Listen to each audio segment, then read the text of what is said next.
ছাগলকে সাধারণত ঘাস, গাছের পাতা বা ঝোপঝাড় খেতে দেখা যায়, কিন্তু ফলের গাছ বেয়ে উপরে উঠে ফল খাওয়ার দৃশ্য খুব একটা চোখে পড়ে না। সম্প্রতি সামাজিক যোগাযোগ মাধ্যমে ভাইরাল হওয়া একটি ভিডিওতে দেখা গেছে একটি ছাগল অনায়াসে খেজুর গাছ বেয়ে বেশ উপরে উঠেই পাকা খেজুর খাচ্ছে। নিচে দাঁড়িয়ে থাকা আরো 2টি ছাগল যেন তাকে পাহারা দিচ্ছে। ভিডিওটি দেখে অনেকেই বিস্মিত হয়েছেন। প্রাণীবিজ্ঞানীদের মতে ছাগল অত্যন্ত চটপটে ও ভারসাম্য রক্ষায় দক্ষ প্রাণী।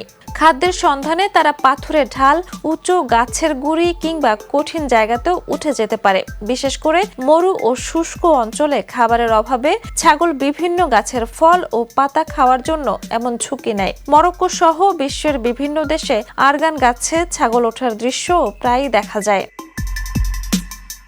তবে এই ভিডিওটি কোথায় ধারণ করা হয়েছে তা নিশ্চিতভাবে জানা যায়নি। ভিডিওতে থাকা দৃশ্য বাস্তব বলেই মনে হলেও স্থান ও সময় সম্পর্কে স্বাধীনভাবে যাচাই করা সম্ভব হয়নি। তবুও ছাগলের এমন দুর্দান্ত আরোহণ ক্ষমতা নেটিজেনদের বিস্মিত করেছে।